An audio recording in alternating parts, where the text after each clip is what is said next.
Bon, on va essayer de mettre ça en route parce que nous sommes enregistrés. Donc, je salue ceux d'entre vous, les 80 ou 90 membres de l'association qui nous rejoignent par l'enregistrement.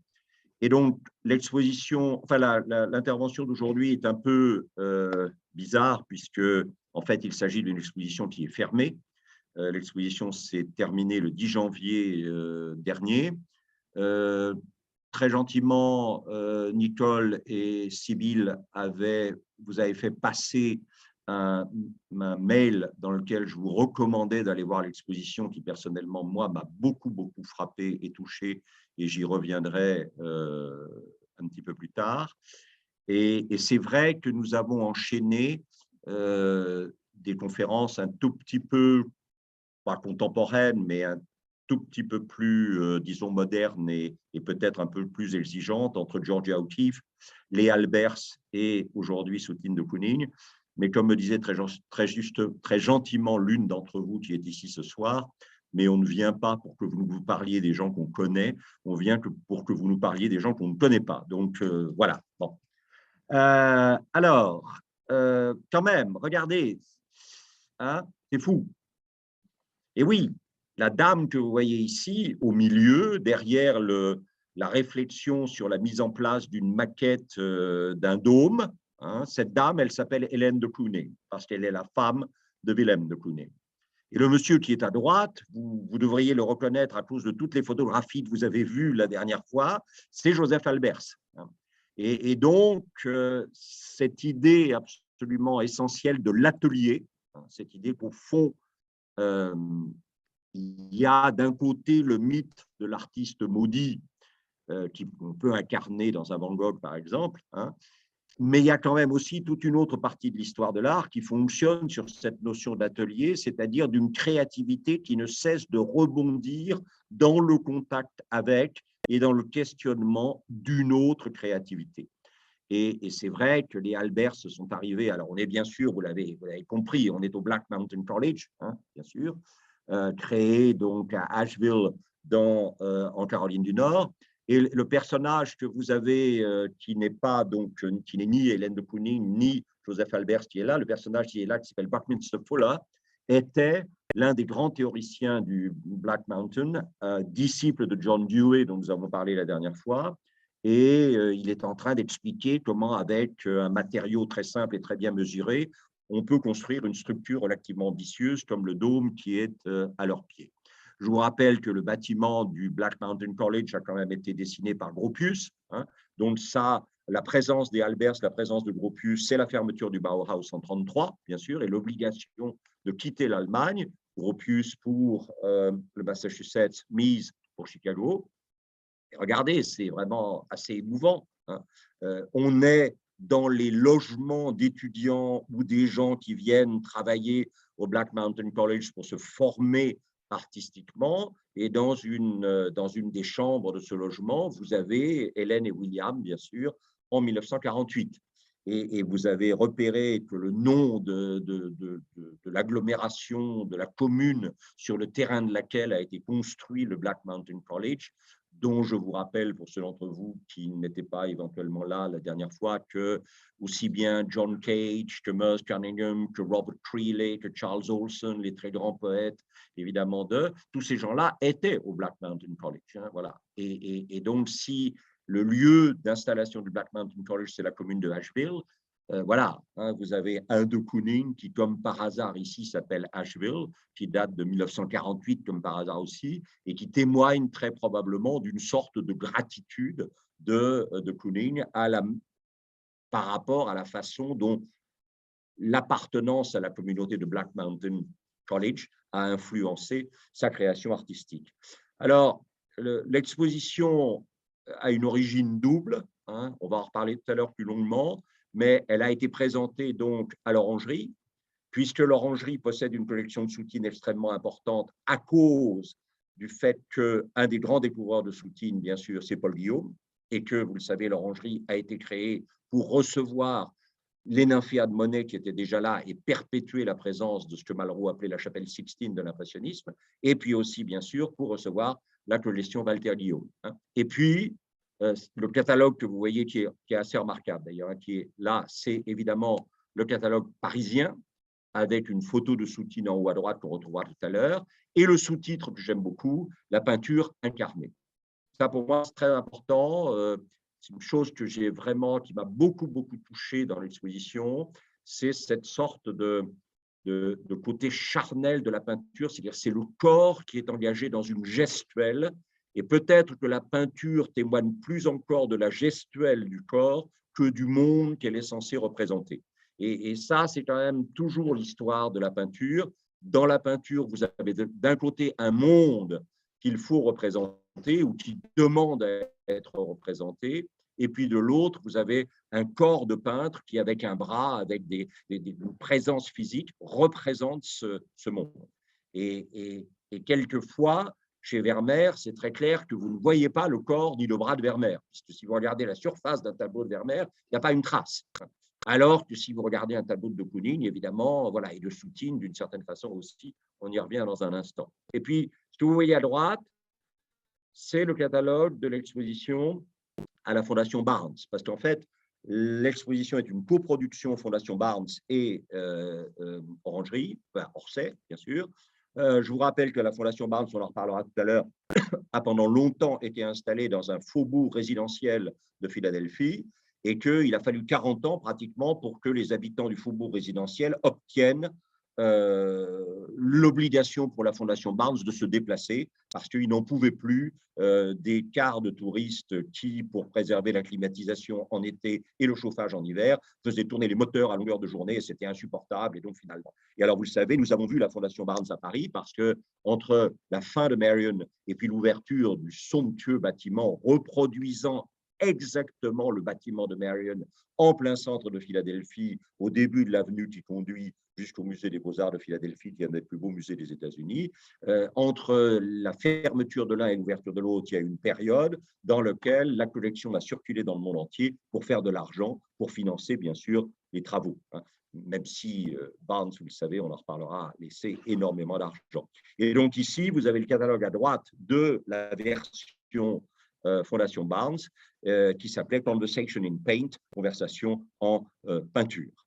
Alors, toujours un petit aspect bibliographique, puisque vous avez l'étalage de Chan qui est à la sortie, Soutine par ses contemporains. Ça, c'est un merveilleux petit livre, parce que vous avez des gens qui ont, enfin, c'est pas étonnant qu'Elie Faure, pas étonnant que Maurice Sachs, peut-être un peu plus étonnant pour Rio Larchel, que ces gens aient regardé Soutine avec tellement de finesse et de justesse. C'est un tout petit livre, mais les textes, je trouve, sont merveilleux.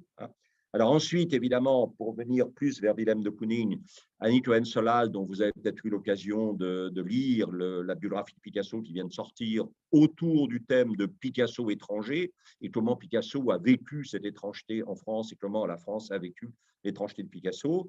Elle avait fait, donc il y a quoi, une quinzaine d'années maintenant, un livre qui s'appelait « Un jour, ils auront des peintres », l'avènement des peintres américains, Paris 1867, New York 48, qui rappelait que finalement, le voyage des peintres américains en France et en Europe, puis ensuite, évidemment, New York en 48, on y revient dans un instant, tout ça a été fondamental dans l'histoire de la peinture américaine. Et puis, Éric de Chassey, bien sûr.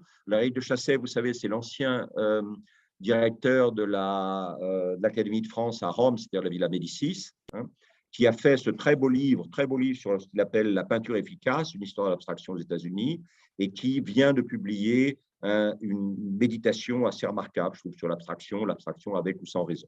Voilà. Alors, on va commencer par mettre en place un tout petit peu le décor des deux personnages. Des rappels probablement pour vous, mais je crois que ce n'est pas important, pas inimportant de le faire.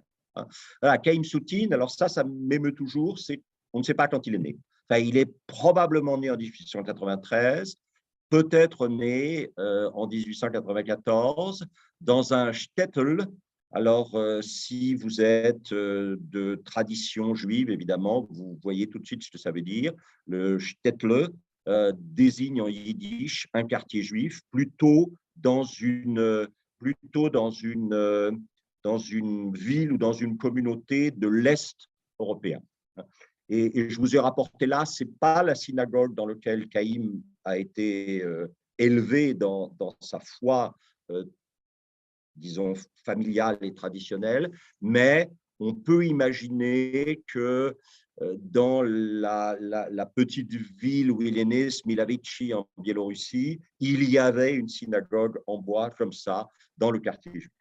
Et les premiers témoignages qu'on a sur Chaim Soutine et l'art, c'est ce monsieur qui s'appelle, alors vous me pardonnerez, mais mon ukrainien, mon letton, mon biélorusse ne sont pas très au point. Hein, donc, on va l'appeler Michel Kikwan ou Kikoin, hein, né en 1892, donc un tout petit peu plus jeune un tout petit peu plus âgé que Soutine, mort en 1968. Et on sait qu'en 1905, hein, il est avec Chaim Soutine dans ce qu'il est très difficile de décrire exactement. Est-ce que c'est un atelier? Est-ce que c'est une école d'art? En tout cas, lui et Soutine se rencontrent pour la première fois en 1905 dans un atelier où ils apprennent à peindre, ou dans une école où ils apprennent à peindre. Et en 1908, on sait qu'ils sont ensemble à Vilnius avec un autre personnage, un troisième personnage qui va être assez important, qui s'appelle Pinchus Kremeń, qui est né en 1990 et qui est mort en 1981. Et dont vous voyez ici une œuvre. Si vous regardez un tout petit peu le marché de l'art en France, vous voyez assez régulièrement des Pinchus Kremeń, quelqu'un qui évidemment fait référence à l'école de Paris, probablement aussi un peu au fauvisme, etc. Voilà, et qui n'est pas sans une certaine cote sur le marché de l'art contemporain. Et alors, il est important parce que c'est lui qui probablement a initié le déplacement vers Paris. C'est-à-dire que c'est lui qui est parti le premier vers Paris et qui a convaincu ensuite les deux autres de le rejoindre à Paris. Et où à Paris? Parce que faut imaginer ce que c'est pour des gens qui viennent de Biélorussie, Lettonie, Ukraine, etc. On peut penser à Chagall, par exemple. Hein. C'est des gens qui arrivent à Paris, ils n'ont rien. Hein. C'est vraiment ce sont des migrants d'une certaine façon, hein, qui viennent parce qu'il y a l'attraction d'une certaine liberté créatrice et en fait, dont on leur a parlé et qui pensent qu'ils pourront faire là ce qu'ils ont envie de faire et que ça sera sinon aidé, au moins reconnu. Et donc, il y a bien sûr l'importance de la ruche. Hein. La ruche que vous pouvez encore voir aujourd'hui, c'est pas très loin du parc Georges Brassens, en lisière du 14e et du 15e. Hein. Et j'ai juste rappelé, vous voyez les deux cariatides là, qui sont là, on va en reparler dans un instant. Hein. Voilà. J'ai juste repris ça, rassurez-vous, sur Wikipédia, ça n'entraîne pas grand-chose, mais je pense que ce n'était pas mauvais de rappeler ça. La ruche est fondée en 1902 par le sculpteur de Nogent-sur-Seine, Alfred Boucher, à partir d'éléments récupérés. J'adore ça. Hein, on ne laisse rien perdre. Il y a eu l'exposition universelle de 1900. Il traîne des trucs, Boucher les récupère et il en fait un endroit. Hein, à partir d'éléments récupérés après la fermeture de l'exposition universelle de 1900, le pavillon des vins de Bordeaux, dont la structure métallique est de Gustave Eiffel, la grille d'entrée du pavillon des femmes et les cariatides que vous venez de voir du pavillon de l'Indonésie, qu'il fait remonter sur un terrain d'une superficie de 4033 mètres carrés. Il a bien fait de faire ça à ce moment-là. Aujourd'hui, au point de vue immobilier, ça serait évidemment, voilà, qu'il a acquis en 1900. La ruche a été créée pour aider de jeunes artistes sans ressources. Ça, moi, je trouve que c'est quand même assez fabuleusement émouvant. Hein. De futurs artistes renommés ont pu bénéficier de ce lieu. Alors, il y a des gens qu'on a un peu oubliés, tels que Charles Le Manceau, mais Amedeo Modigliani quand même, Chaim Soutine, René Thompson, Pinchus Kremeń, dont on vient de parler, Henri Epstein, bien sûr, Brancusi, Fernand Léger, Marie Laurencin, Rolf Hirschland, Michel Kikoin, dont on a parlé, Alexander Archipenko, Andrzej Nuremberg, Ossip Zadkine, quand même, Alexandre Altmann, Anna Bendov, Gabriel Deluc, le sculpteur allemand Marcel Besner, Abel Pan, Marc Chagall, Georges Dorignac, Jules Cavaillès, Victor Dupont, Paul Roberol, Paul Maït, José Balbet et Gracia Barrios. Voilà. Et alors, évidemment, je pense que la ruche, c'était à la fois génial parce qu'ils avaient chambre, atelier, possibilité de se nourrir, peut-être de faire un peu leur cuisine, etc. Mais ça ne devait pas être très ludique et festif, peut-être, quoique l'être ensemble. Et donc, ils cherchent un endroit où être festif. Et ça va faire la fortune, bien sûr, des cafés de Montparnasse. Et en fait, c'est à ce moment-là, c'est à cause de l'installation de la ruche que va s'opérer la translation entre une montagne qui s'appelle Montmartre et une autre montagne qui s'appelle le Montparnasse. Et là, vous voyez, en 1915, le monsieur que vous voyez ici, vous l'avez reconnu, je pense, il s'appelle Pablo de son prénom, je pense que tout le monde voit de qui il s'agit. Elle, ici, c'est une des conquêtes du moment qui s'appelle Pâquerette. Voilà. Et c'est fou de penser que lui, 8 ans avant, 9 ans avant, il est où? Il est là-haut, dans la rue de Ravignan, voilà, au bateau Lavoir, c'est-à-dire à Montmartre. Et d'une certaine façon, Montmartre n'est plus dans Montmartre. Voilà.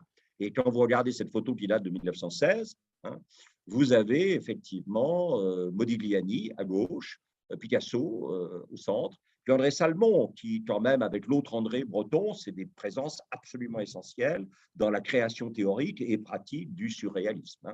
Et à ce propos-là, donc, si vous arrivez à remettre, si cette période-là vous intéresse, vous avez ce très joli catalogue qui a été fait par le Musée de l'Art et d'Histoire juif à propos de Chagall, Modigliani, Soutine, Paris pour école. Voilà. Alors, vous le savez, Soutine ne restera pas à la ruche. Dès qu'il va commencer à gagner un peu d'argent, il va aller s'installer cité Falguière. Et ça, moi, je trouve ça vraiment assez étonnant. Qui connaissait Modigliani à l'époque? Personne. Qui connaissait Soutine à l'époque? Personne. On est en 1916, pendant la guerre. Soutine s'est engagé immédiatement dans la guerre, seulement il a un ulcère à l'estomac, il va être réformé. Et vous avez ce portrait que je trouve personnellement assez déchirant de ce jeune type que personne ne connaît par un autre type que personne ne connaît.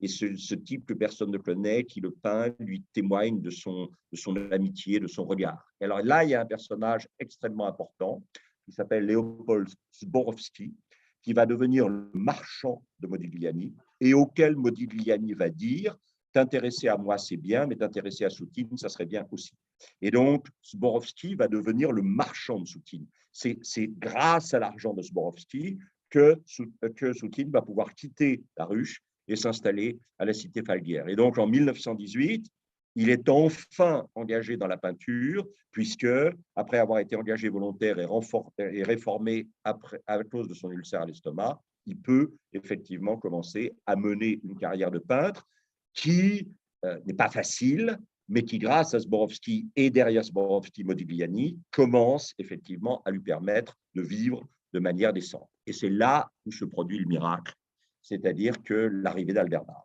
Alors, vous le savez, Albert Barnes, c'est quelqu'un qui est un très grand médecin, mais surtout fabricateur de médicaments.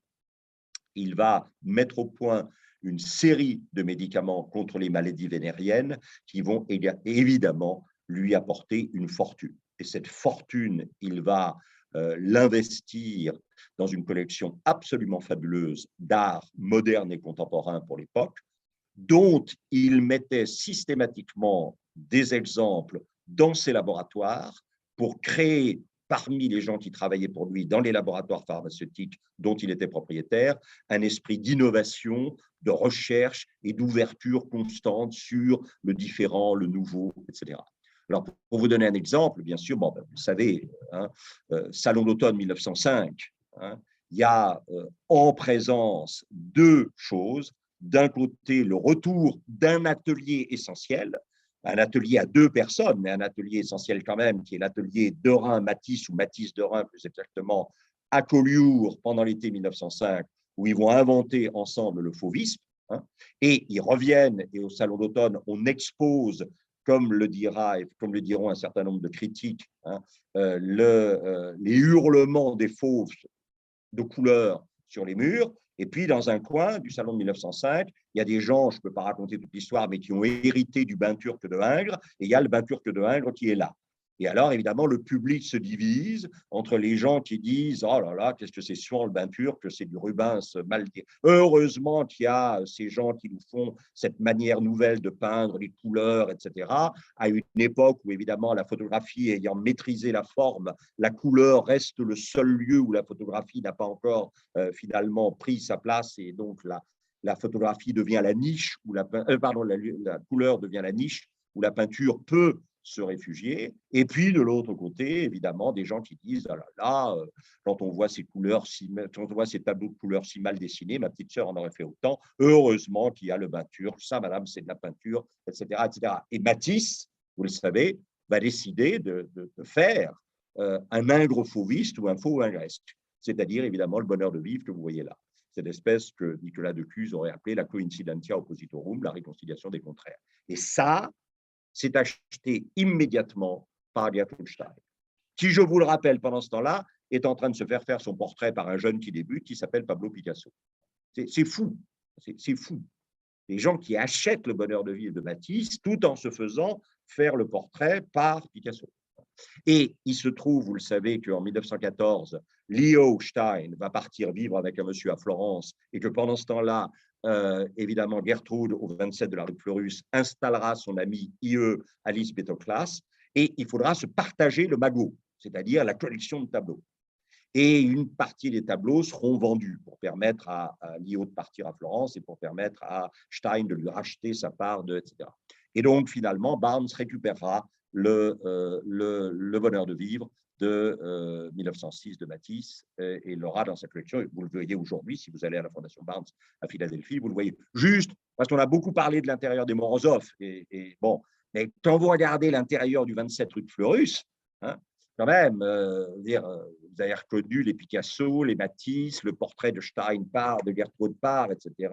Là, vous avez le fameux chapeau de Matisse. Là, vous avez un somptueux Picasso. Là, enfin, c'est fou, c'est extraordinaire. L'autre personnalité importante, c'est lui, c'est Paul Guillaume, dont j'ai parlé tout à l'heure. Ce passionné de modernité, voitures, avions, etc., hein, qui va devenir le grand marchand de l'avant-garde. Et le portrait hommage que vous voyez de Modigliani, parce que Guillaume, c'est lui qui a aussi, avec Sborowski, rendu Modigliani regardable et achetable, en bas du portrait, vous avez Nova Pilota, c'est-à-dire le nouveau pilote. C'est lui qui est en train de conduire finalement la nouveauté de l'art à Paris. Et c'est évidemment Guillaume qui va faire découvrir à Barnes ce Soutine. Et du coup, parce que chez Barnes, il y a un côté très, on ne mégote pas. Hein, et donc, il achète 50 toiles de Soutine. Ah ben oui, si vous faites des médicaments contre les maladies vénériennes, ça vous permet d'avoir une force de frappe commerciale. Et alors, évidemment, bon, Soutine va pas acheter, Barnes ne va pas acheter 50 Soutines tous les matins. Hein. Donc, une fois qu'il a acheté à peu près ses 50 chez Guillaume, bah, il ne rachète plus tout de suite. Hein. Ça a été assez classique de Barnes. Barnes achetait par vague. Et puis ensuite, il passait à quelqu'un d'autre. Hein. Et Sborowski va avoir de gros problèmes au milieu des années 20 que la crise de 29 ne va pas peu contribuer à rendre dramatique. Et donc, va apparaître, sous l'influence de Modigliani, à nouveau, hein, on n'exagérera jamais le côté quand même extraordinairement altruiste de Modigliani. Modigliani va attirer l'attention de gens qui sont ses clients, donc cette femme qui s'appelle Madeleine Castin, hein, qui est née Marie-Madeleine Marcel Magistri, qui est née à Chartres, d'où le fait qu'ensuite elle installera, évidemment, son mari lui achètera un domaine près de Chartres qu'elle transformera en un lieu absolument unique. Hein. Elle est d'abord antiquaire, mais elle devient décoratrice et le style Castin va devenir un style de décoration intérieure extrêmement recherché en Europe et aussi aux États-Unis.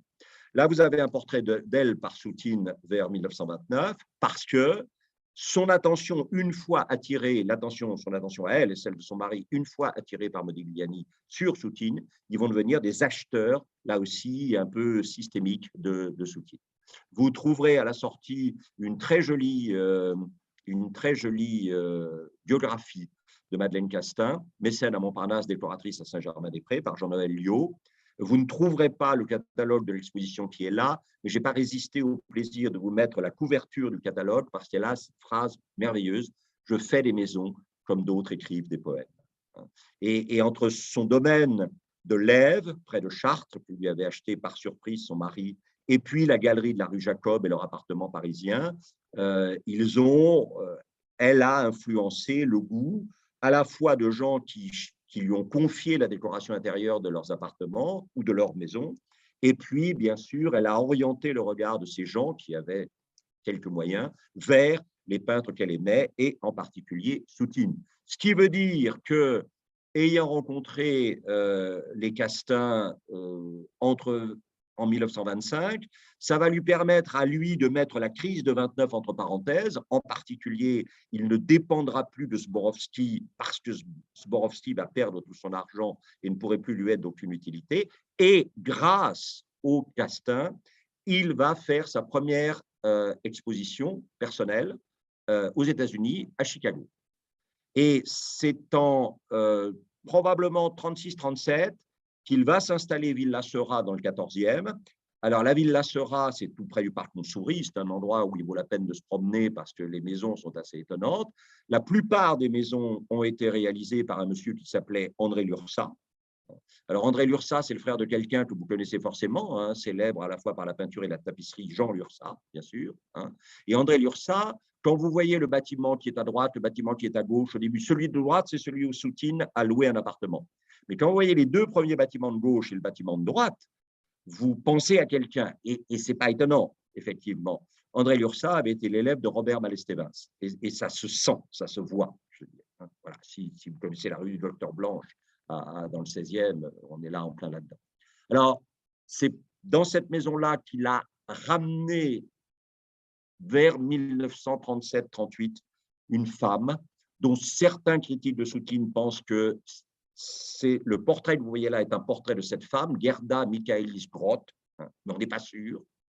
Et cette femme va représenter pour lui de 37 à 39 une période de stabilité affective, de bonheur qu'il n'avait jamais connu avant et qu'il ne reconnaîtra jamais après.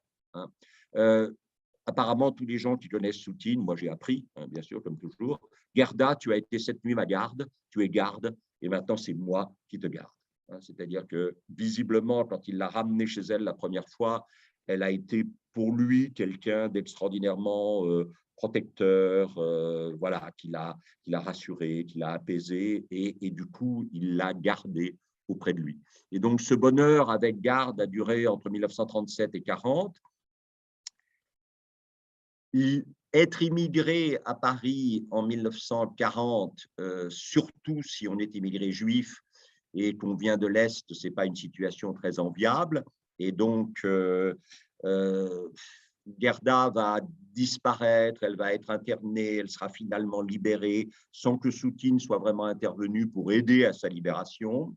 Et Madeleine Castaing, qui sent à quel point la perte de Gerda est déstabilisante pour Soutine, va le mettre, si je puis dire, dans les mains d'une autre dame, Marie-Berthe Orange, qui, vous voyez ici, est enterrée au cimetière de Montparnasse avec lui. Par ça, vous savez, c'est Soutine qui est enterrée là, et par ça, c'est elle. Elle lui a survécu pratiquement, si vous voulez, 17 ans. Enfin, oui, 17 ans. C'est elle qui l'avait emmenée en Normandie, puis quand elle s'est aperçue que l'ulcère qu'on avait diagnostiqué pendant la guerre de 14-18 et qui lui avait valu sa réforme pendant la guerre de 14-18, cet ulcère avait l'air de repartir. En fait, il s'était transformé entre-temps en cancer, et donc elle l'a ramené à Paris. Il a été opéré dans une maison de santé rue Lyotet dans le 16e, et il est décédé des suites de l'opération très rapidement, le 9 août donc 1943.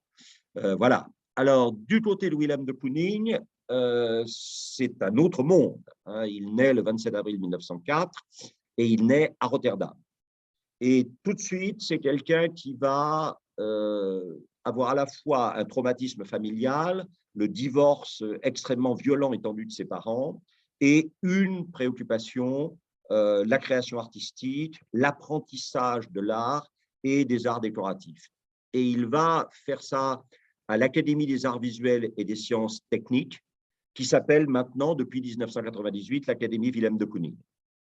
Il ne se limite pas à Rotterdam, il n'arrête pas de tourner dans ce qui fut à un moment les Flandres, hein, puisque Rotterdam, c'est les Flandres du Nord, et qu'il va assez souvent à l'Académie royale des beaux-arts de Bruxelles, les Flandres du Sud.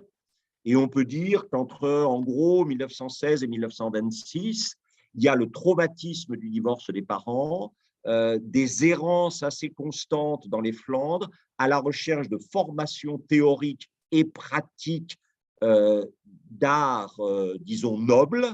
Et tout ça est financé et appuyé sur un apprentissage des arts décoratifs et en particulier de la décoration intérieure.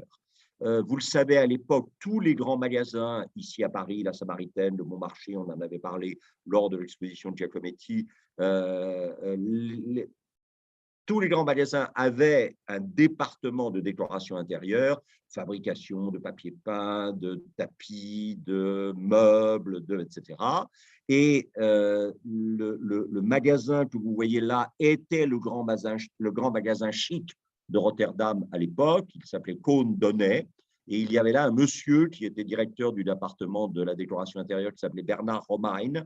Et c'est lui qui a joué le rôle un tout petit peu de mentor, de père spirituel de Willem de Kooning. Et c'est auprès de lui que Willem de Kooning a pris confiance en ses propres capacités à imaginer des formes. Et voilà. Alors, ce qu'il y a de très émouvant, c'est qu'on sait qu'à intervalles réguliers, il allait à Amsterdam.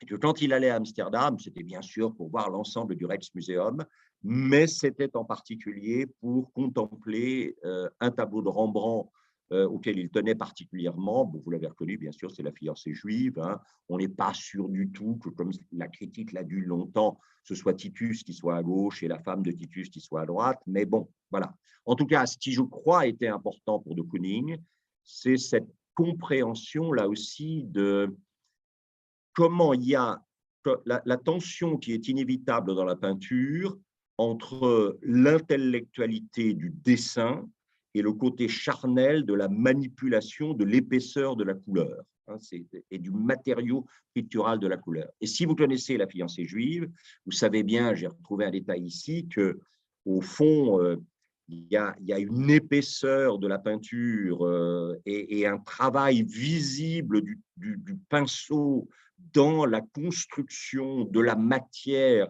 de la manche du personnage masculin en particulier, de La fiancée juive, qui est quelque chose de caractéristique de la fin de la carrière de Rembrandt. Rembrandt est quelqu'un qui dessine parfaitement et qui, au début de sa carrière, va pratiquer une création qui est une création dans laquelle le cerne du dessin limite la couleur et apaise la matière de la couleur, c'est-à-dire la matière picturale elle-même, alors que plus on va avancer dans la carrière de Rembrandt, plus il va libérer le côté expressionniste de sa peinture par effectivement la puissance de la matière. Et alors, le voilà, hein, tout petit peu, enfin difficile, les gens disent que ce serait peut-être vers la fin des années 20, début des années 30. J'aime beaucoup cette photo et je la lis volontiers avec ce qui est la grande aventure, c'est-à-dire que le 19 juillet 1926, il embarque en passager clandestin dans un paquebot néerlandais à destination des États-Unis et il part. Et alors, vous le savez que le passager clandestin en anglais se dit « the stowaway ». Et en 1986, c'est-à-dire 60 ans après ce départ comme passager clandestin, il a réalisé un tableau qui s'appelle « The Stowaway ». Et je le redirai tout à l'heure, mais je suis persuadé qu'il y a un certain nombre de tableaux qui sont des passagers clandestins dans les tableaux de Kooning. C'est-à-dire qu'il y a des tableaux d'autres gens qui fonctionnent comme passagers clandestins dans la création de Kooning. Alors, il arrive sur la côte est, en Virginie. Il est refoulé parce qu'évidemment, il est passager clandestin, donc il n'a pas de documents qui lui permettent d'immigrer aux États-Unis. Il s'arrange pour se faire emmener jusqu'à Boston. Et là, on ne sait pas très bien comment, il finit par avoir des papiers. Et avec ces papiers, il redescend vers Hoboken, dans le New Jersey, qui n'est pas très loin de New York. Et en 1927, il s'installe à New York.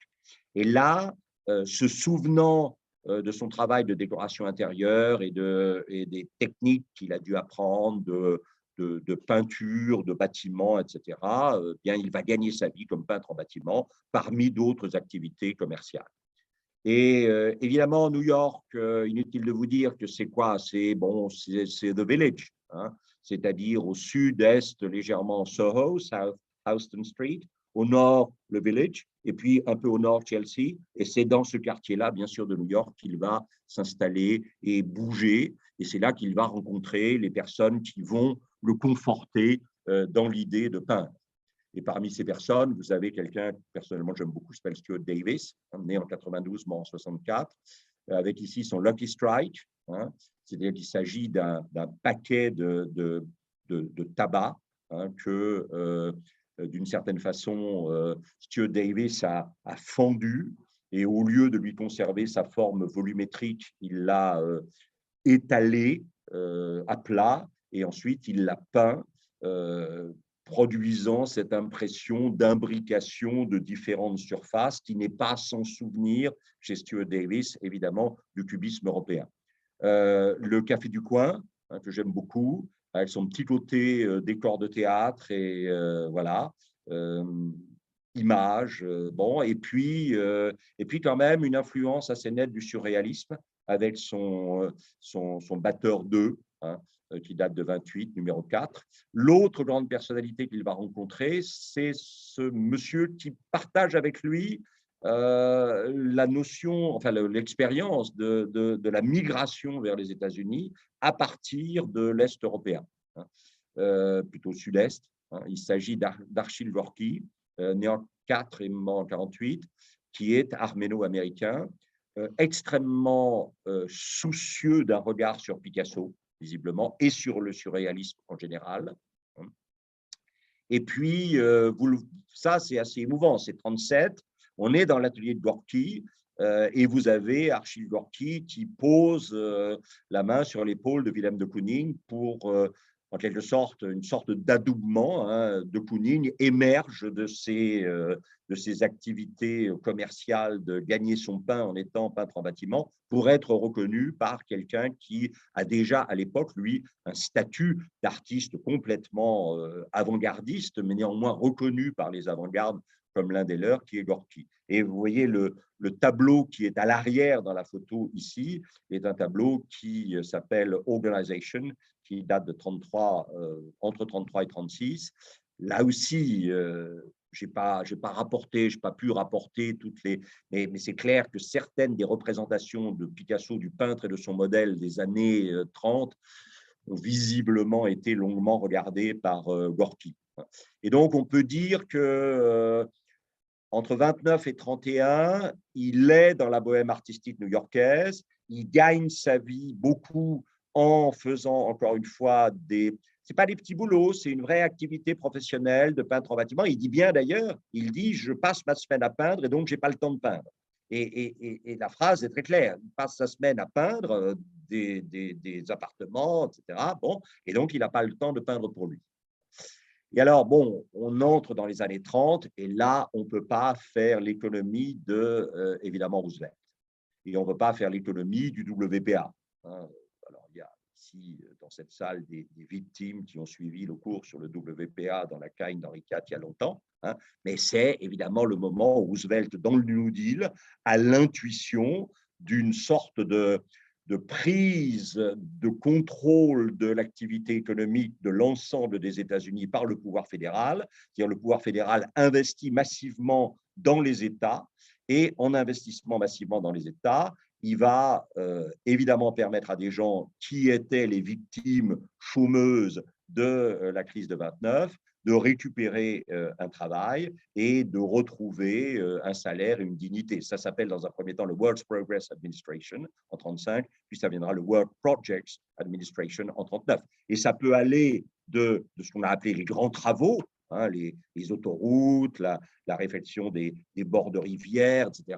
Et puis quand même des réalisations assez étonnantes. Hein. Dans le domaine de la science, vous avez ici l'Observatoire Griffith, qui est à Los Angeles en Californie, qui date de 1933 et qui est un projet WPA. Ça peut aussi aller vers l'éducation, hein, et l'éducation en particulier dans les États du Sud. Ici, vous avez un lycée qui a été créé à Tallahassee, en Floride, entre 1936 et 1937. Et puis, bon, si vous êtes allé à Chicago, vous avez atterri à O'Hare, mais O'Hare, ça a 30 ans, à peu près 30-35 ans. Jusqu'à O'Hare, il y avait un autre aéroport qui aujourd'hui reçoit les lignes intérieures américaines et qui s'appelle Midway, bien sûr. Hein, et vous avez ici l'aéroport de Midway, qui est un pur produit WBA, c'est-à-dire immixtion de l'argent de l'État fédéral dans la vie des États pour. Hein, et vous savez, à ce moment-là, le Parti démocrate devient le parti de l'immixtion de l'État fédéral dans la vie des États. L'État fédéral devient supérieur aux États. C'est ce qui créera dans le Sud une désaffection du Parti démocrate et le bascule du Sud des États-Unis vers le Parti républicain. Mais il n'y a pas simplement les grandes constructions, les grands travaux, il y a aussi des choses très quotidiennes, c'est-à-dire qu'il n'y a plus de vie culturelle. Et donc, vous prenez quelques artistes noirs ici sur Lafayette Square à New Orleans, et ce sont des gens qui sont habitués à jouer dans des bistrots, dans des cabarets, tout ça c'est fermé. Et donc, le WPA, vous le voyez, c'est marqué ici, hein, le WPA leur donne du travail en organisant des concerts de rue et en payant les musiciens pour le fait qu'ils ont participé aux concerts de rue. Et dans tous les bâtiments que vous avez vus construits par le WPA paie aussi la décoration. C'est-à-dire que vous avez un ensemble assez étonnant de murals, comme on dit, c'est-à-dire de grandes fresques, qui vont être exécutées par des artistes locaux. Alors, on dit que les dimensions des toiles de Pollock, qui sont énormes, elles viennent du fait que Pollock a commencé à peindre sur le format des muraux que réclamait le WPA pour décorer les grands bâtiments qu'il avait créés. Et là, vous avez effectivement quelque chose qu'on appelle la poste à la campagne. Alors, vous voyez les boîtes aux lettres qu'on est en train de préparer pour les mettre au bout, voilà. Et puis, vous avez le facteur qui arrive avec le courrier. Et c'est l'Amérique rurale de gens comme Grant Wood, de gens comme… voilà, hein, c'est clair. Et puis, au contraire, vous avez l'industrie. C'est-à-dire qu'ici, à Benton, en Arkansas, où il y a des mines de bauxite, on célèbre effectivement la bauxite. Vous savez, des bas-reliefs sculptés, hein, qui s'appellent Messager de 1938, avec un personnage qui s'appelle Humbert Alvrizio. Bon. Et c'est pour le bureau de poste, parce qu'évidemment, non seulement le gouvernement fédéral s'immisce d'une certaine manière dans la vie économique des États, mais le gouvernement fédéral marque de son emprise tout ce qui est communication, circulation, les bureaux de poste, les gares, etc. Et vous avez là, effectivement, une décoration pour l'intérieur d'un bureau de poste à Hamilton, dans l'État de New York. Et puis les peintres, on peut leur demander aussi, par exemple, de faire des affiches qui vont exalter la beauté du territoire américain. Après tout, on a tous dans la tête cette phrase de Emerson, America is a poem in our eyes. L'Amérique est un poème devant nos yeux. Its ample geography dazzles the imagination. L'ampleur de sa géographie éblouit l'imagination. Mais les affiches peuvent aussi être des affiches qui aident à la vie quotidienne. Jay driving, en américain, ça veut dire qu'il y avait des fermiers qui venaient avec leur charrette en ville et qui, quand ils arrivaient en ville, ils conduisaient n'importe où. Et quand il y a eu les premières voitures, c'était assez calamiteux. Et ça, c'est ce qu'on appelle jay driving. Et du coup, jaywalking, ça veut dire traverser la rue n'importe où sans respecter les passages cloutés ni les feux de signalisation. Et ça ne se termine pas bien. Et alors, ce qui est très intéressant, et ça, c'est capital, on n'a pas le temps de s'attarder là-dessus, malheureusement, mais cette présence énorme de l'État fédéral, déployant des valeurs qui sont plutôt des valeurs de gauche, c'est le début du macartisme. C'est-à-dire que la suspicion qui va commencer à porter sur le WPA, elle va évidemment, vers le début des années 50, rebondir dans le macartisme. Et vous voyez ici que le WPA est en train d'essayer de tuer la rumeur. Mais la rumeur qui va se répandre sur le fait que le WPA, c'est d'inspiration marxiste, communiste, etc. Voilà. Et alors, de Kooning réalisera 2 projets de muraux pour le WPA. Et ces 2 projets de muraux qu'il réalisera en 1936 et en 1937, ces 2 projets ne seront pas retenus, tout simplement parce que de Kooning n'était pas citoyen américain encore. Et donc, il n'aura pas le droit de contribuer au WPA. Alors, on peut dire que la fin des années 30, le début des années 40, c'est vraiment le moment où grâce aux relations qu'il a créées avec Stuart Davis, que nous retrouvons ici, mais aussi avec d'autres gens. Lee Krasner. Bah, vous savez très bien, Lee Krasner, elle a épousé un monsieur dont le nom est plus connu que le sien, mais c'est pour ça que j'ai gardé son nom à elle quand même, qui s'appelle Jackson Pollock, tout simplement. C'était la femme de Jackson Pollock. Et là, pour ceux d'entre vous qui lisent, bien sûr, l'américain, il y a un très, très joli bouquin qui est sorti il y a 3-4 ans maintenant, qui s'appelle Les femmes de la 9e rue. Alors, la 9e rue, c'est plein village. Voilà. Et si vous regardez les noms, c'est Lee Krasner, la femme de Pollock, c'est Hélène de Kooning, la femme de Willem de Kooning, Grace Hartigan, on la connaît moins, mais Joan Mitchell et Helen Frankenthaler, ce sont des personnages extrêmement importants dans ce qu'on appelle à l'intérieur de l'expressionnisme abstrait le colorfield. Voilà. Et ça, c'est Lee Krasner, nature morte de 38. Et puis, j'aime beaucoup ça parce que ça, c'est l'impact assez obscur et assez tendu, finalement, de la guerre, parce que ça date de 40. Alors, regardez bien ça. Probablement, vous saviez, mais c'est fou. C'est fou. C'est-à-dire qu'il y a eu 2 frères Pollock. Et que pendant très longtemps, tout le monde a pensé que c'est celui de gauche qui s'appelait Charles, qui était le frère aîné, qui était le peintre. Et c'est lui qui a appris la peinture à son frère Jackson et qui lui a dit tu devrais peindre. Je ne suis pas sûr qu'aujourd'hui, il y a beaucoup de gens qui connaissent encore Charles Pollock. Mais si vous voulez, Jackson n'aurait probablement jamais peint si son frère n'avait pas été peintre avec lui, avant lui, si son frère ne l'avait pas entraîné dans la peinture. Et vous avez ici des œuvres de Jackson qui ont été faites probablement sous l'influence de Charles, puisque la flamme date de 34, peut-être jusqu'en 38, on n'est pas sûr. Et puis, vous avez ici, par contre, alors quelque chose de l'ordre, ça s'appelle la figure sténographique, très marquée évidemment par l'influence du cubisme en 42. Et donc, à partir de 36 jusque, disons, 42, il est quand même pris dans ce réseau de gens, Stuart Davis, Archie Gorky, Jackson Pollock, Lee Krasner, voilà, qui sont des gens qui, en 1946, vont être baptisés par le critique artistique du New Yorker Abstract Expressionism. Et là, l'expression est trouvée. C'est-à-dire que ce qu'on appelle l'expressionnisme abstrait ou l'école de New York naît véritablement en 1946 avec le coining of the phrase, Abstract Expressionism, avec l'expression, le nom que Coates va trouver. Et alors, évidemment, si vous voulez lire des choses là-dessus, ce qui, après tout, n'est pas une mauvaise idée parce que ça sera probablement plus complet que ce que je peux vous raconter ici, vous avez ce livre de Harold Rosenberg qui s'appelle The Tradition of the New, qui date de 1959, qui est régulièrement réimprimé, et en anglais et en français. Et lui, il vous raconte évidemment l'histoire de la naissance de l'expressionnisme abstrait. C'est depuis 1937 un ami intime de Willem de Kooning, mais aussi un ami intime de Jackson Pollock, de tout le monde. Et à droite, vous avez ce texte d'un critique français qui s'est vendu beaucoup plus aux États-Unis dans sa version anglaise, How New York Stole the Idea of Modern Art, comment New York a volé l'idée de l'art moderne, et qui explique comment, au fond, vous aviez une génération qui ne demandait qu'à inventer, et que probablement d'un côté les commandes publiques du WPA et de l'autre l'arrivée pendant la guerre d'un certain nombre d'artistes assez en pointe venus d'Europe a permis à New York pour la première fois d'être le lieu où une avant-garde s'est créée en dehors d'Europe. Parce que ça, c'est quand même très important. Pour la première fois dans la deuxième moitié des années 40, une avant-garde naît en dehors de l'Europe.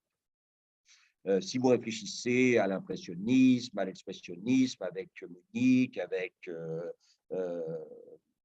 Dresde, bon, voilà, si vous réfléchissez aux futuristes en Italie, si vous réfléchissez aux suprématistes en Russie, Paris, évidemment, il y a eu vraiment à Paris, quand on réfléchit à Paris comme capitale des avant-gardes, c'est prodigieux. Mais il y a eu une sorte de détermination de l'Europe à l'avant-gardisme jusqu'aux années 40 qui est quand même assez fabuleuse. Et d'un seul coup, ça bascule vers l'Amérique. Alors, dans l'école de New York, je suis désolé pour ceux d'entre vous qui connaissent bien, mais je pense que ce n'est pas inimportant de remettre un tout petit peu d'ordre là-dedans. Vous avez d'un côté les métaphysiciens, c'est-à-dire ceux qui considèrent probablement la toile comme une icône dont la contemplation doit vous conduire vers une méditation de nature, je dirais, pas religieuse au sens d'une transcendance, mais sacrée, comme quoi finalement vivre c'est quelque chose d'important et il n'est pas important d'insérer dans cette vie des moments d'une méditation contemplative sur des formes de sacré qui ici ne sont pas du sacré religieux dogmatique, mais sont du sacré formel abstrait.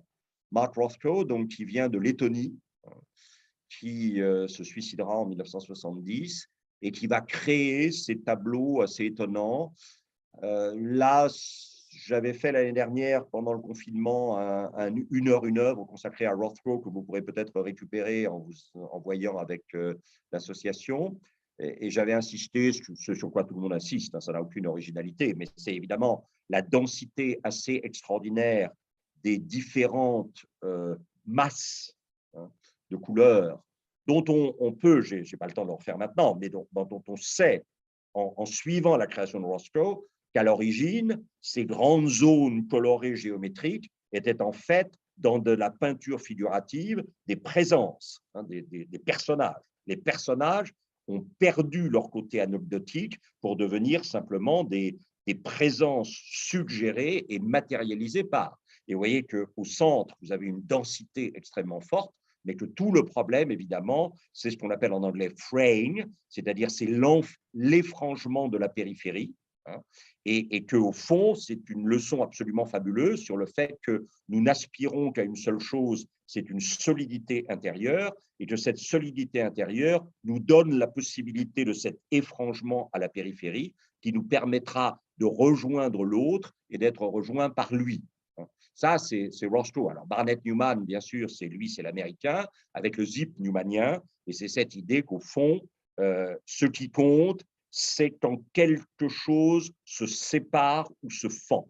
Vous comprenez là, pour ceux d'entre vous, que ce genre de choses intéresse, et je comprendrais très bien que ça ne vous intéresse pas, mais pourquoi Derrida a connu une vague absolument fabuleuse aux États-Unis? C'est parce que quand Derrida vous dit que la différence, c'est ce qui fonde la possibilité de l'articulation du sens, vous avez un Barnett Newman qui vous fait une surface complètement uniforme et qui, en travers de cette surface, trace son zip qui matérialise la différence. Et à partir de cette différence, vous pouvez commencer à parler et à articuler du sens. En même temps que Barnett Newman vous dit qu'au fond, le tableau, Mondrian l'avait déjà dit, mais que le tableau, ça n'a jamais été que, comme l'avait dit Maurice Denis, des couleurs dans un certain ordre assemblées. Et que tant qu'à dire ça, autant revenir à l'élémentaire de la couleur, c'est-à-dire les trois couleurs primaires, comme le fera Mondrian, excepté que, évidemment, Barnett Newman ne met pas les non-couleurs de noir et blanc. Et vous avez cette série assez extraordinaire d'immenses tableaux de Barnett Newman qui s'appelle Who's Afraid of Red, Yellow and Blue, qui a peur du rouge, du jaune et du bleu. Hein, voilà. Et vous savez que Barnett Newman a été aussi sculpteur. Hein. Vous avez ici le fameux obélisque cassé. Alors évidemment, c'est un endroit fabuleux que j'espère plusieurs d'entre vous reconnaissent. Bien sûr, c'est la chapelle de Ménil à Houston, hein, commanditée par Jean et Dominique de Ménil. C'est commanditaire, collectionneur fabuleux. La chapelle, vous le savez, l'architecture est de Philip Johnson. Le disciple fondamental de Mies van der Rohe est celui qui, contre Mies, après la mort de Mies, va inventer le postmoderne. Et à l'intérieur, vous le savez, la décoration de cette chapelle multidénominationnelle n'est faite que de triptyques absolument fabuleux de Mark Rothko. Enfin, je ne sais pas si vous êtes jamais allé à Houston, mais c'est vrai qu'une fois qu'on est allé là, c'est quand même un endroit étonnant. Et puis vous avez Al Reinhardt, qui commence par de la couleur, et puis qui ensuite va passer à la monochromie. Tout en vous disant, attention, que vous soyez séduit par la multitude des couleurs, très bien. Enfin, ça, tout le monde est séduit par la multitude des couleurs. Par contre, la monochromie juge votre regard. C'est-à-dire, est-ce que sous l'apparence d'un rouge unique, vous êtes capable de voir les différences de forme et les différences de texture et les différences de couleur. Forme, texture, couleur. Si vous voyez des différences de forme, texture et de couleur, là, tout le monde les voit, merveilleux, enfin, pas génial. Par contre, si vous travaillez votre regard jusqu'à voir les formes de différence de texture et de couleur dans la monochromie, là, votre regard est un vrai regard. Mais voir ce que tout le monde voit, très bien, bravo, bon, merveilleux. Mais ça, oui. Et alors, vous le savez, avant son suicide, il basculera dans effectivement un monde noir. Mais dans le noir, il vous dira, même dans le noir, bon, vous sentez bien que Malevich a fait son travail, là, hein, c'est évident. C'est là où on s'aperçoit vraiment que ce n'est pas simplement un atelier de gens qui sont ensemble à New York, mais c'est vrai que les voyages, les livres d'art, les reproductions permettent une sorte de fonctionnement d'atelier, c'est-à-dire que ça circule, on a accès par le regard à de plus en plus de choses et on peut se laisser challenger et rebondir sur de plus en plus de choses. Et ici, évidemment, c'est un tableau qui approche de la fin, 1966, et vous sentez bien qu'il vous dit à nouveau, voyez-vous bien là les formes, les textures et les intensités. Et puis de l'autre côté, vous avez les gestuels, hein, avec Franz Klein, bien sûr. Hein, et là, c'est comme un calligraphe, hein, qui, contrairement à une calligraphie musulmane ou japonaise ou chinoise, ne voudrait pas la perfection du geste, mais ne tolérerait pas que l'intensité du geste soit bouffée par le désir de la perfection. L'intensité, la puissance du geste, de l'irruption et de l'éruption du geste, ne doit pas se laisser domestiquer par un souci de perfection formelle. La violence du geste, qui est une manière de réagir à la violence du monde. Voilà. Mais cette violence, elle peut être beauté, bien sûr. Hein. La beauté est violence, par définition. Et vous avez donc ces gestes de Franz Klein que, personnellement, j'aime beaucoup. Alors, évidemment, bon, c'est le grand moment. C'est-à-dire que Franz Klein, il a encore une toile sur le chevalet. Et Pollock, il va quand même commettre ce geste absolument extraordinaire, qui est de détacher la toile du chevalet et de la mettre par terre. Et donc, à partir de ce moment-là, la toile ne participe plus de cette double nature qui était celle de toutes les toiles jusque-là, d'être fenêtre et miroir. Puisque la toile était forcément fenêtre, puisqu'elle vous parlait de quelque chose qui était au-delà d'elle, un visage dans un portrait, un paysage dans un paysage, des objets agencés dans une nature morte. Et puis, elle était un miroir, puisque ce visage, ce paysage, cet agencement d'objets, la manière dont vous montriez que vous le voyez, que vous le regardiez dans votre toile, reflétait quelque chose qui était en vous et que les autres ne voyaient pas forcément.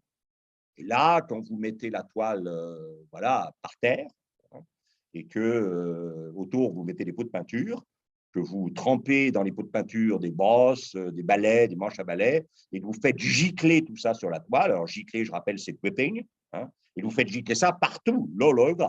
Hein, dripping, all over, les deux grands mots de, voilà.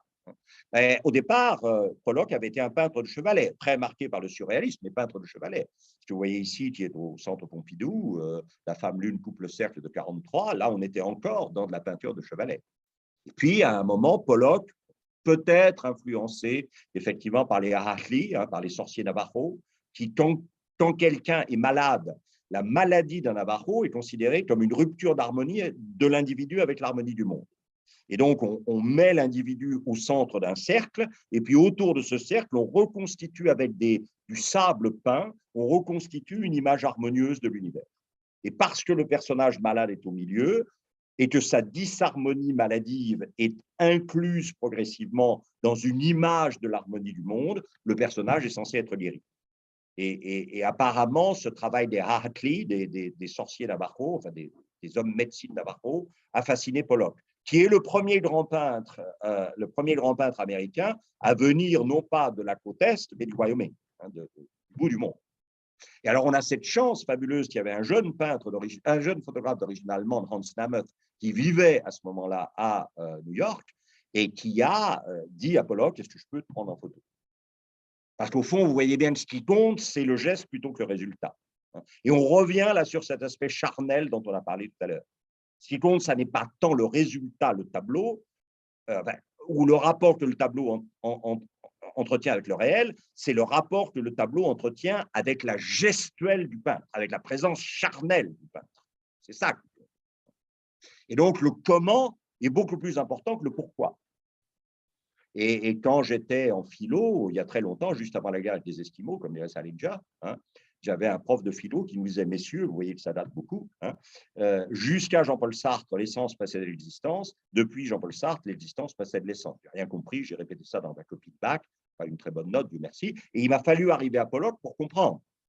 Parce qu'effectivement, avant Pollock, l'essence de la présence de l'être aimé, l'essence du paysage qui vous séduit, allez à la Fondation Custodia dont on reparlera, le goût du paysage, l'essence de l'agencement harmonieux des objets ou des fruits sur une table précède l'existence du tableau. Mais dans un tableau de Pollock, il faut attendre que le tableau existe pour que vous puissiez commencer à en parler. C'est-à-dire que si Pollock ne fait pas exister le tableau par sa gestuelle, vous ne pouvez rien en dire. Alors, ça donne des choses comme ça. Et vous pouvez très parfaitement dire devant ça, je n'aime pas. Ça ne m'intéresse pas. Ce n'est pas très grave, parce que ça vaut, je crois, celui-là, 44 millions de dollars, donc ce n'est pas un problème. Ça s'appelle Autumn Rhythm. Mais c'est voilà, c'est une autre manière de produire quelque chose qui va pouvoir devenir, dans un regard qui va s'attarder sur cette chose, image. Le destin à l'image d'une gestuelle. Ça me rappelle toujours, peut-être je citerai faux, mais vous corrigerez, hein, j'ai tendu une corde de clocher à clocher, d'étoile à étoile, et je danse. Rimbaud, bien sûr. C'est une peinture dansée. Et ça, je trouve ça tout à fait étonnant. Et ça reste pour moi, je trouve ça assez fabuleux. Alors, en 1948, de Kooning, donc, qui est là-dedans jusqu'au cou. Hein, il est là-dedans jusqu'au cou. Et il est le troisième grand gestuel après Klein et Pollock, ou avec Klein et Pollock. Après, suggérerait une hiérarchie qui n'a pas lieu d'être ici. Et ça, en 1948, il vend son premier tableau, enfin, le MoMA achète le premier tableau de Kooning. Et être acheté par le MoMA, évidemment, c'est la consécration. Quand on pense au trésor d'agilité que Alfred Barr a dû déployer pour récupérer les Demoiselles d'Avignon chez Jacques Doucet, hein, pendant que la France a dû faire probablement, comme d'habitude, une commission pour décider si on reprenait le tableau ou non. Hein, voilà. Évidemment, rejoindre les Demoiselles d'Avignon dans un lieu qui se dit être le musée d'art moderne, ce qui était un concept complètement fou. C'était quand le musée a été créé, je crois que j'ai raconté ici comment le musée a été créé, mais quand le musée a été créé, c'est un oxymore parfait. Musée moderne, n'importe quoi. Et là, on voit bien que très probablement aussi, il y a quand même, me semble-t-il, une influence de Malevich, hein, Carré noir sur fond blanc, vous voyez ici, de 1915, et puis probablement une influence plus immédiate de Pollock. Et la conjonction de la mémoire de Malevich et du questionnement de Malevich. Est-ce qu'il est possible de faire image en refusant les trois couleurs fondamentales et en refusant toute autre ligne que la ligne droite et l'orthogonalité? On a vu à propos de Albers le même problème la dernière fois.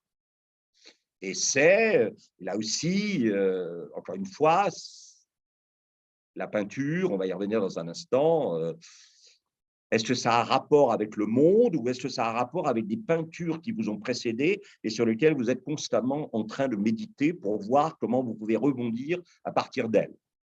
Et en 1948, donc, vous avez le premier achat du moment. Alors, l'exposition qui est venue à l'Orangerie, je vous l'ai dit, était la deuxième mouture d'une exposition qui a été conçue conjointement par des gens de l'Orangerie et des gens d'Orsay et des gens de la Fondation Barnes. Puisque sa première version, Conversations in Paint, hein, conversation en peinture, a été présentée à la Fondation Barnes à Philadelphie du 7 mars au 8 août 2021. Et c'est pour ça que je vous ai rappelé que Barnes avait acheté la bagatelle de 50 soutines chez Paul Guillaume, parce qu'on comprend mieux pourquoi ça a lieu à la Fondation Barnes. Voilà.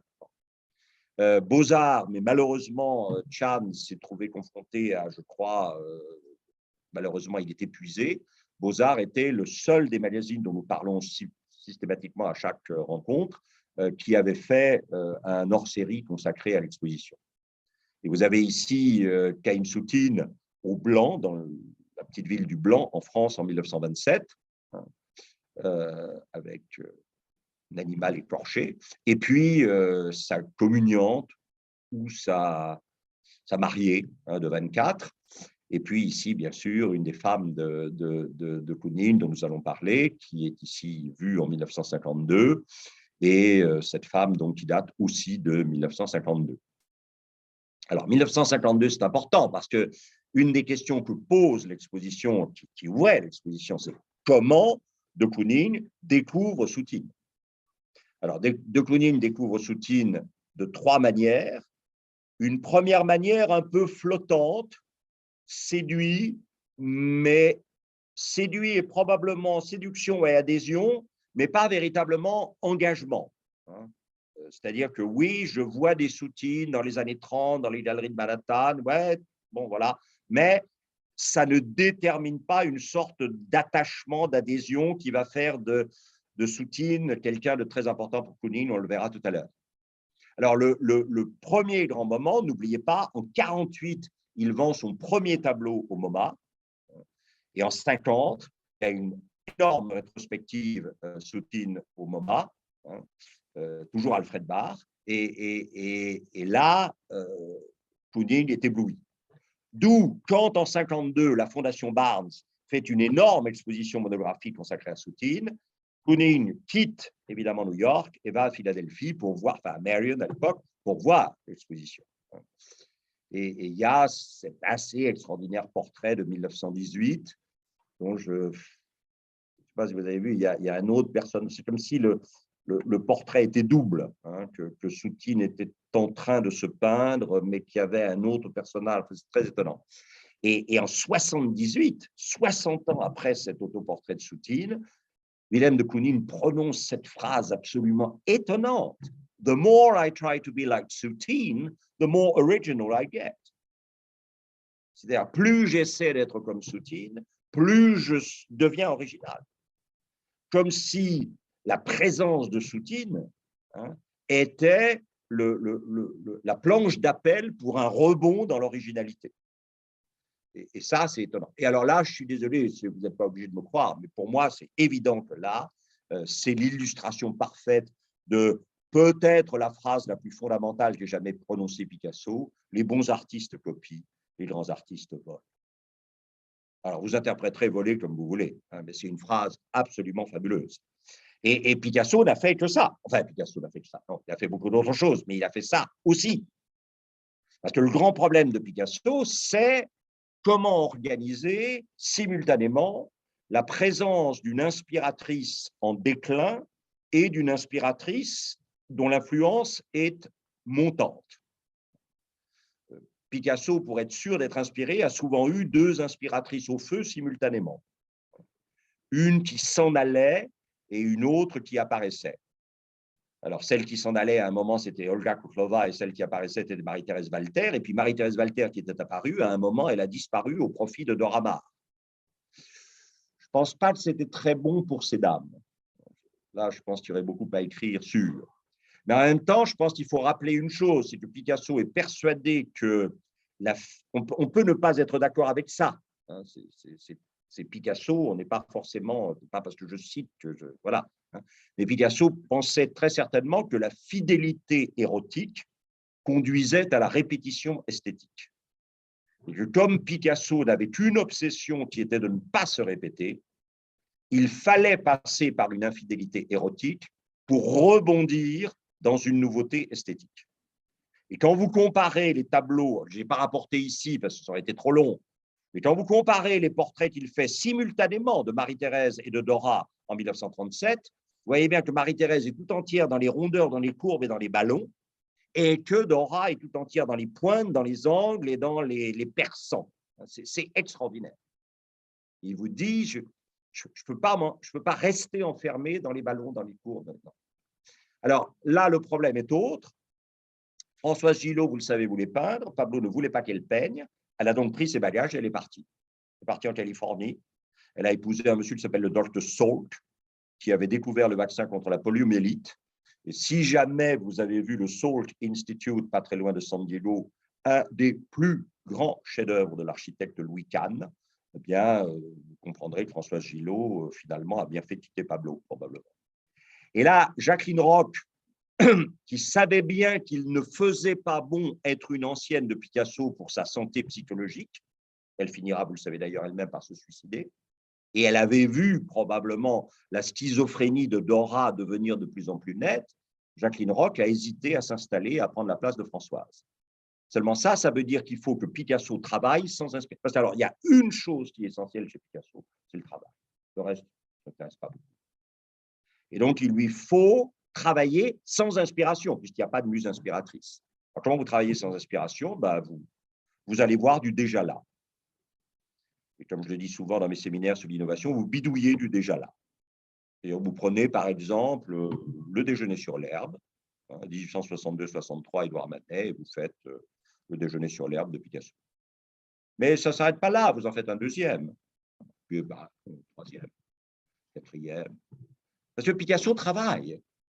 Je vous rappelle qu'en 1957, entre le 13 août 1957 et le 31 décembre 1957, en panne d'inspiration, Picasso va réaliser 58 variations sur le tableau qu'il considère comme le plus grand tableau de toute l'histoire de la peinture, les Ménines de Velázquez.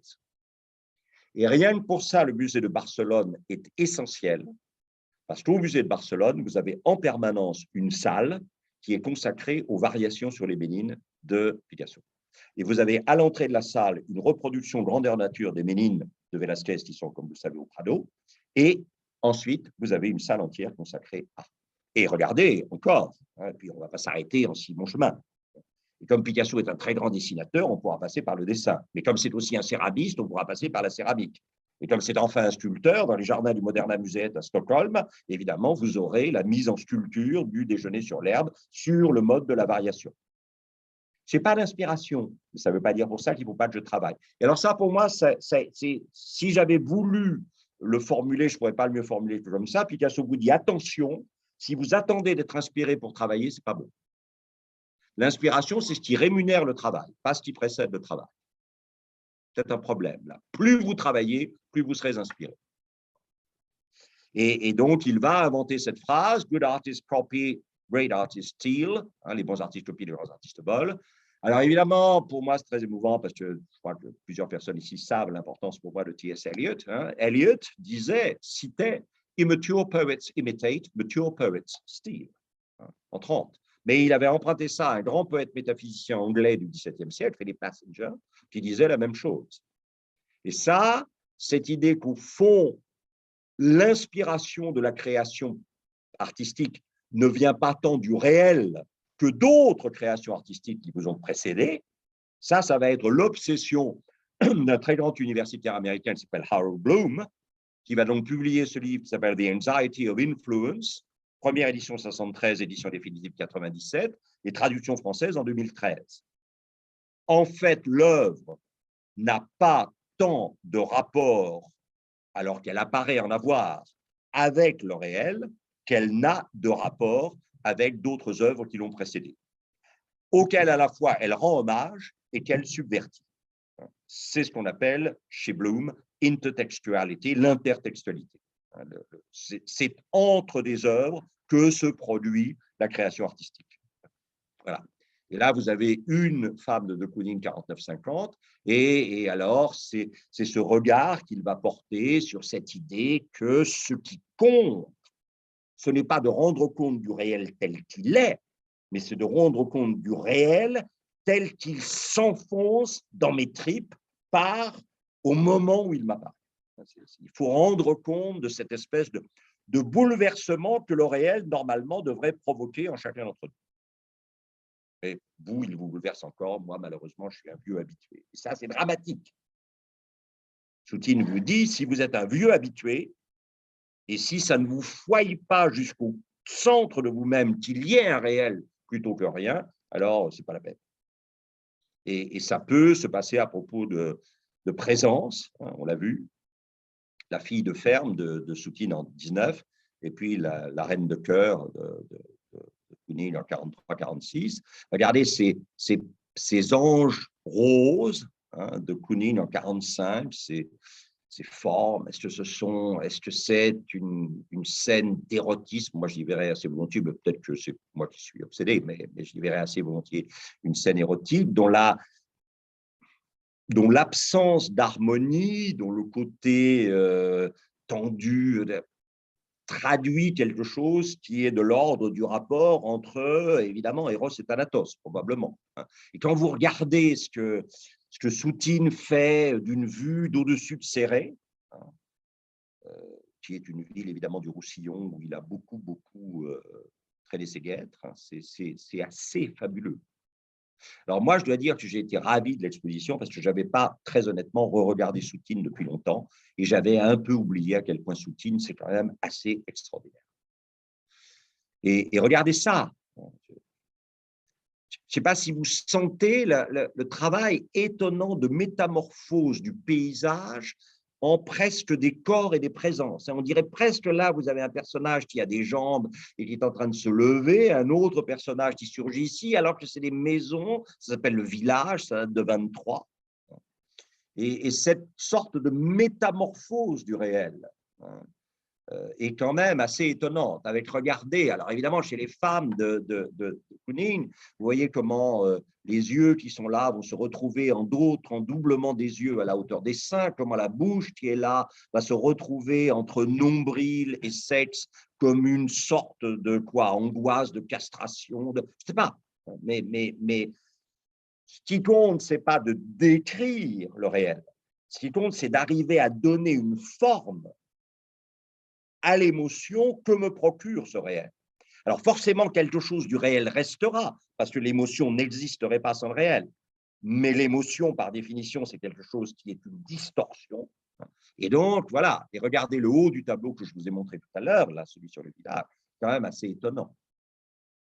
Et voilà, ça donne ces corps de femmes dans lesquels le visage se recompose dans le torse, la bouche réapparaît sous la forme du sexe. Enfin, c'est très, très, très… Et regardez cette espèce de frisson qui semble habiter le village. Non seulement enfin, les maisons, ça s'appelle les maisons, ça date de 1920. Non seulement il y a cette tendance à se déplacer vers la gauche, à se plier vers la gauche, et en même temps aussi cette sorte de sinuosité des architectures qui, je ne sais pas pourquoi, mais probablement parce qu'on essaie de toujours trouver des références et qu'on n'en a pas beaucoup, mais vous voyez, quand j'ai revu les maisons, quand j'avais vu il y a longtemps, que je n'avais pas re-regardé, quelque chose d'un souvenir des paysages de Chile m'est revenu. Mais ça peut-être aucun intérêt. Voilà. Et puis là, vous avez la femme comme paysage. Alors voilà, cette idée d'une capacité. Alors, c'est Mutter Erde, la terre-mère, c'est tout ce qu'on voudra, mais c'est aussi l'immensité de l'altérité féminine avec et le lien qu'elle entretient avec la nature. Et de temps en temps, il est capable de faire ce qu'il appellera excavation, où on voit bien que là, c'est plutôt le souvenir du cubisme qui lui revient, avec cette insistance très forte sur les arêtes et sur l'imbrication des arêtes les unes dans les autres. La présence volumétrique n'existe plus, tout n'est plus que surface et tout n'est plus que problème de contamination de lignes de surface par d'autres. Alors bon, Soutine, vous voyez bien sûr de quoi il s'agit, tout le monde le sait. Il est clair qu'ici, Soutine fonctionne vis-à-vis de Rembrandt comme de Kooning fonctionne vis-à-vis de Soutine. Et si je cherchais une preuve visuelle de la théorie de Bloom de l'intertextualité, c'est-à-dire qu'une création artistique a plus à voir avec des créations artistiques qui l'ont précédée qu'avec le réel, qu'elle dit regarder et interpréter, c'est clair qu'ici, je ne vois pas très bien comment on peut esquiver la référence à Rembrandt. Le bœuf écorché, qui est au Louvre de 1655.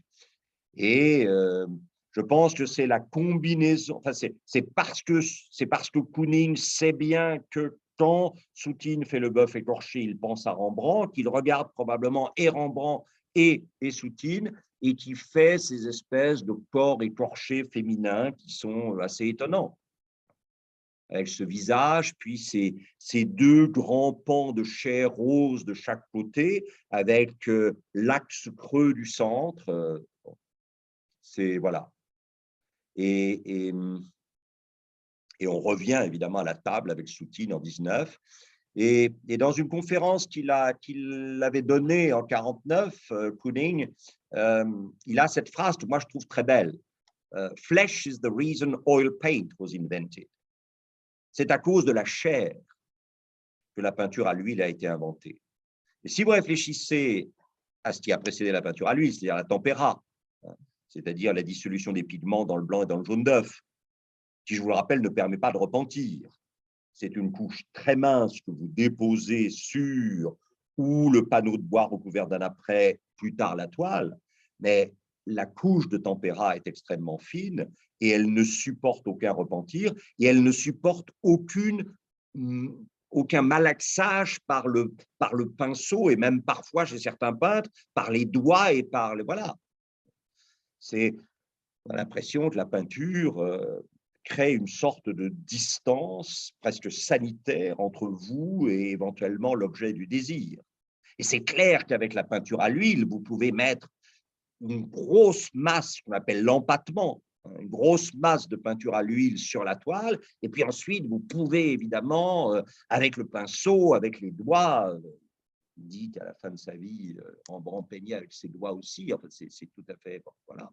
Et ça, ça a à voir avec la chair, ça a à voir avec le périssable, avec le destin à la mort et la malaxation voilà. Et on a évidemment ça dans les figures de femmes qui sont à la fois des figures assez terrifiantes et en même temps des figures où on sent bien que de Kooning voilà, amène cette matière picturale et la travaille de façon assez étonnante. Et on ne peut pas s'empêcher, c'est plutôt sur le mode de l'horreur et c'est plutôt ici sur le mode peut-être de la pitié, mais il y a quelque chose de tragique au sens de la catharsis, hein, la pitié et l'horreur, hein, qui apparaît, me semble-t-il, d'un côté plutôt l'horreur chez Kooning et de l'autre la pitié, la compassion, la tendresse au sens le plus noble des choses dans au fond, le Soutine qu'on voit ici, où Soutine vous dit en fait, la beauté de l'autre ne dépend que de votre regard. Pas de beauté objective, ça n'existe pas. Et alors, évidemment, à partir de ça, je pense que Kooning va penser une chose, qui est que quand vous ouvrez les yeux sur le monde, ce que vous voyez, c'est la violence de mouvement et l'intensité de couleur. Et que si vous arriviez à rendre compte de cette violence des mouvements et de cette intensité de couleur, comme elle s'imprime sur la rétine de votre œil avant de faire l'objet d'un travail de rationalisation dans lequel vous vous dites la brutalité du mouvement là, c'est ceci, les couleurs là, c'est cela. Au fond, vous préservez l'intensité du mouvement, l'intensité de la couleur, sans les rattacher à quelque chose qui peut être nommé, qui peut être désigné et qui vous permet de dominer le réel et finalement d'esquiver son poids de déstabilisation, mais aussi d'enchantement. Voilà. C'est lui, et alors il va réaliser évidemment ces toiles assez étonnantes, Gordon News, et vous savez que Gordon, c'est un des surnoms de New York, et donc c'est une évocation du bruit et du mouvement à la fois un peu terrifiant et enchanteur de Merritt Parkway, une autoroute dont on ne comprend pas très bien pourquoi, mais il la voit comme ça, cette espèce de grande giclure blanche du milieu, et puis ces masques marron, de bleu, de vert, et ça, c'est ce qui s'est imprimé sur ma rétine, puis ensuite j'ai verbalisé ça, et en le verbalisant, j'ai perdu finalement l'intensité explosive de la présence, du surgissement du réel. Et regardez, c'est fou. Vous voyez le vieux moulin de Soutine. Moi, je trouve que, ben, pour moi, en tout cas, l'exposition a été une révélation parce que je me suis dit, mais au fond, ça marche. Sa phrase un peu folle, plus je regarde Soutine, plus je deviens moi-même, c'est vrai, c'est voilà.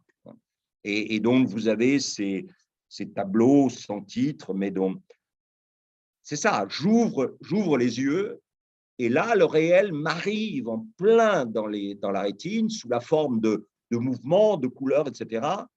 Et ce que Kounine fait, c'est de vous dire, je vais essayer de préserver ça sans rationaliser, sans nommer.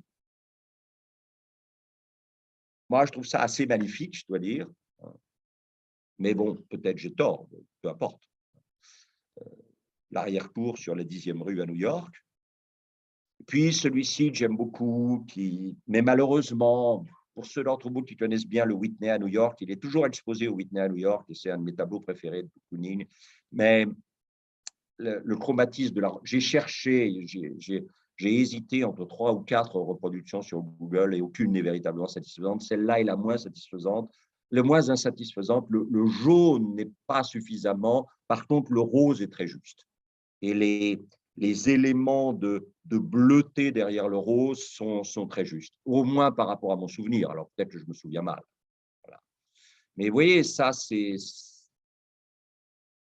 Je pense que vous sentez cette sorte d'humanisation à la fois grotesque et bouleversante de la maison, hein, avec le moment où qu'est-ce que c'est? Est-ce que c'est le pignon de la maison? Est-ce que c'est un clocher à côté qui se transforme en un visage avec des yeux? C'est tout à fait surprenant. Je ne suis pas intéressé par faire de l'abstraction ou par ou par sortir les choses de leur contexte ou par réduire la peinture à du dessin, de la forme, de la ligne, de la couleur.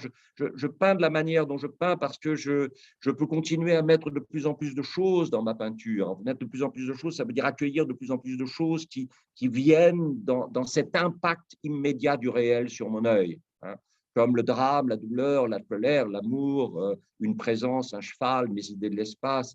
Ça n'a pas d'importance si ça diffère de ce que je suis, pourvu que ça vienne de la peinture, qui a sa propre intégrité, sa propre intensité. Et bon, bien sûr, il n'était pas à l'exposition. La National Gallery ne l'a pas prêté pour l'exposition, mais il y avait une suggestion de reproduction. Et vous voyez ce que Kounine dit de Soutine, Soutine le dit picturalement sans utiliser de mots de Rembrandt. Voilà. Bon. Et quand vous voyez de Kounine avec cette femme dont vous voyez les pieds là, qui est visiblement en train de soulever sa robe, je suis désolé, mais il y a cette espèce d'intertextualité fabuleuse d'un Rembrandt qui représente Saskia, qui débouche sur le Soutine, qui débouche sur le Kounine. Voilà. Et peut-être même ici sur voilà, la femme à Cabonac. Pirate, vous vous souvenez tout à l'heure, voyageur clandestin, pirate. Kounine, c'est un pirate qui prend des choses partout, mais on a vu que Soutine était aussi pirate vis-à-vis de Rembrandt. Et puis, dans les tableaux de Soutine, vous avez des passagers clandestins continuels qui sont les tableaux de Soutine, et voilà. Et c'est lui, là, avant l'entrée dans l'Alzheimer, parce que malheureusement, c'est déchirant. Et regardez, c'est lui, c'est Soutine en 1916, peint par Modigliani. Ça, c'est 1920, Soutine, le chemin de la fontaine d'étain s'acérait, qui est un tableau absolument étonnant.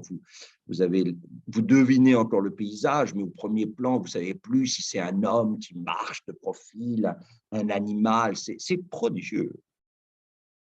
Et puis, de Kounine, sans titre, 1982, je vous remercie.